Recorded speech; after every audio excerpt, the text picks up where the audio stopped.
मनु महाराज के दो पुत्र थे, उत्तानपाद और प्रियव्रत, जिसमें प्रथम पुत्र उत्तानपाद की कथा मैं कह रहा हूं। आज की कथा महाराज उत्तानपाद महाराज की दो पत्नियां थीं।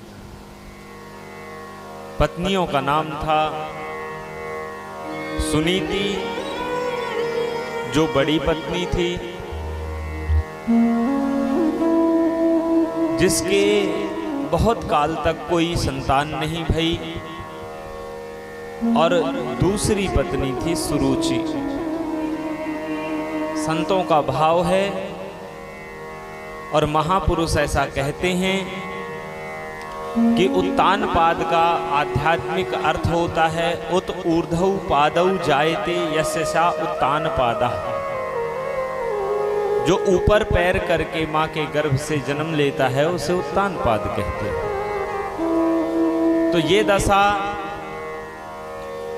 हम सबके जीवन में होती है। हम सभी माता के गर्भ से ऐसे ही आते हैं। तो बंधुओं, इस प्रकार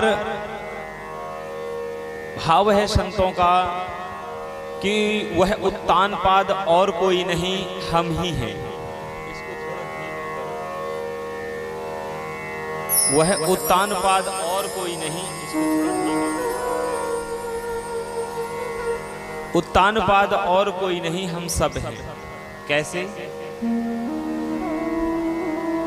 महाराज, उन उत्तानपाद महाराज की दो पत्नियां थीं, नाम था सुनीति और सुरुचि। हम सभी के भी अंदर दो स्थितियां हैं। जो सुनीति है वह सुंदर मति है, और जो सुरुचि है वह हमारी स्वरुचि है।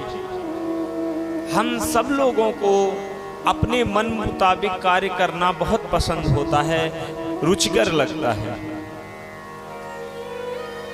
लेकिन अपने मन मुताबिक कार्य करने में सफलता और श्रेष्ठता की प्राप्ति नहीं होती। स्वरुचिगत कार्य करने से हमें कभी श्रेष्ठता प्राप्त नहीं होगी, हम भगवत चरणों तक नहीं जा पाएंगे। और जो सुनीति है वह नीतिगत कार्य करने के लिए महाराज प्रेरित करती है। उत्तानपाद महाराज के जीवन में भी ऐसा ही है।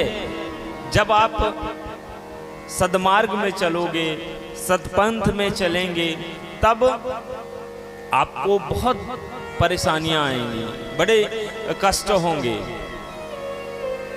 उत्तानपाद महाराज का भी जब विवाह हुआ सुनीति से, तो बहुत काल तक कोई संतान नहीं हुई। तो सोचने लगे कि क्या मैं निसंतान ही रह जाऊंगा। तब उन्होंने सुरुचि से विवाह किया, और जब सुरुचिगत विवाह किया तो महाराज बड़ी जो रानी थी उसको महल से बाहर कर दिया, और सुरुचि के पुत्र हुआ उत्तम, और सुनीति के बाद में पुत्र हुआ महाराज ध्रुव। इस प्रकार उत्तानपाद महाराज की दो संतानें हुई। हम सभी के जीवन में जो हम अपनी रुचिगत कार्य करते हैं, हम सबको सही लगता है, उत्तम लगता है, लेकिन वास्तव में वह उत्तम होता नहीं। बात इतनी सी है कि जो स्वरुचिगत कार्य करेंगे उन्हें ध्रुव पद प्राप्त नहीं होगा, भगवान के चरणारविंद प्राप्त नहीं होंगे। बहुत काल तक महाराज जब संतान नहीं हुई, दूसरा विवाह किया, रानी को बाहर निकाल दिया। आज ध्रुव जी महाराज भगवती सुनीति के उदर से उत्पन्न होते हैं, उधर सुरुचि के उदर से उत्तम जी महाराज उत्पन्न होते हैं। महल से निष्कासित कर दिया गया है,